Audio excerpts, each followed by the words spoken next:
আসসালামু আলাইকুম।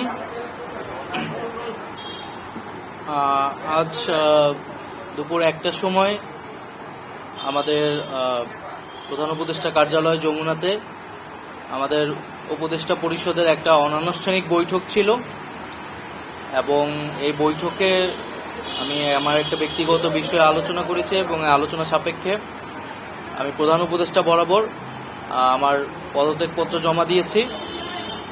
আমার যেই দুটি মন্ত্রণালয় ছিল, তথ্য ও সম্প্রচার এবং ডাক, টেলিযোগাযোগ এবং তথ্য প্রযুক্তি, দুইটি মন্ত্রণালয়ের দায়িত্ব থেকে আমি ইস্তফা দিয়েছি।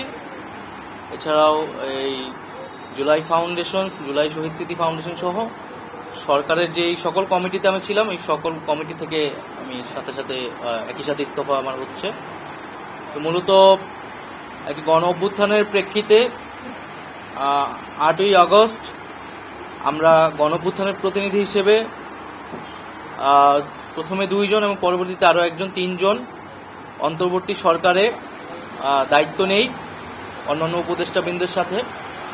তখন দেশের জাতীয় নিরাপত্তা এবং গণ অভ্যুত্থানের আকাঙ্ক্ষা বাস্তবায়নের লক্ষ্যে আমাদের সেই সময় দায়িত্ব গ্রহণ করাটা আমাদের কাছে মনে হয়েছিল যৌক্তিক।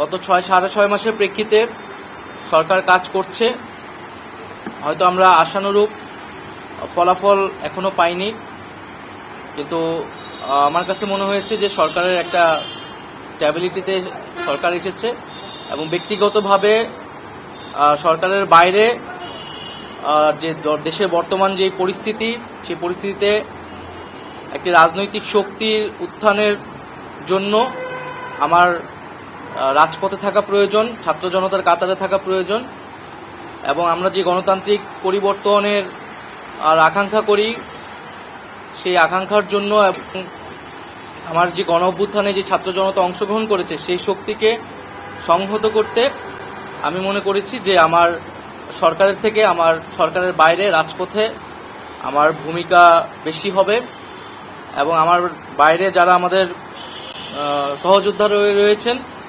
তারাও এটি চান এবং সেই প্রেক্ষিতে আমি মূলত আজকে পদত্যাগপত্র জমা দিয়েছি। তো গত 6 মাসে আমি আমার জায়গা থেকে চেষ্টা করেছি কাজ করে যাওয়ার।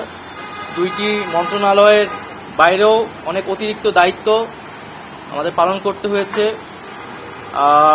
আমরা চেষ্টা করেছি এবং মন্ত্রণালয়গুলোতেও আমরা কিছু কাজ করেছি। সেই কাজের ফলাফল হয়তো সামনে জনগণ পাবে। 6 মাস খুবই কম সময়, তারপরও আমি হয়তো চেষ্টা করেছি, আমার কাজ আর ফলাফল সেটা জনগণ মূল্যায়ন করবে। তো আজকে থেকে মূলত আমি সরকারের আর কোনো দায়িত্বে নেই, এটি মূলত বলার জন্য আপনাদেরকে আজকে আমরা 3টা কোশ্চেন নিব।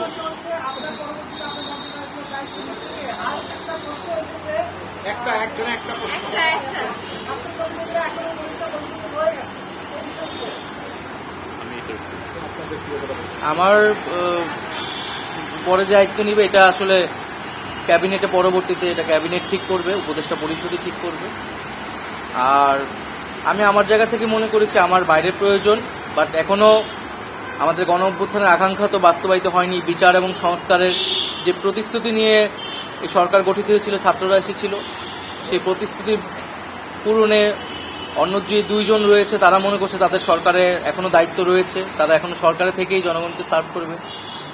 তারা যদি রাজনীতি করার প্রয়োজন বোধ করে তারা তখন হয়তো সরকার ছেড়ে দেবে।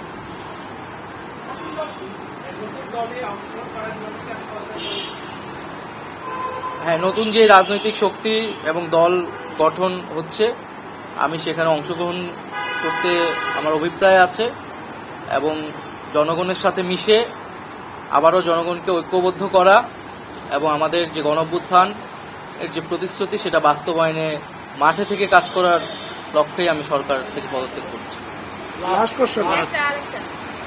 তাজওয়ার,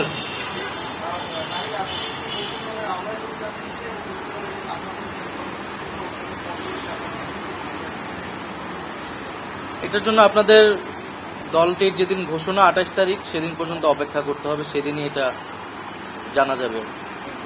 নারীদের মধ্যে থেকে একটা কোশ্চেন নিব। নারী কেউ আপনি সাজেদা জি।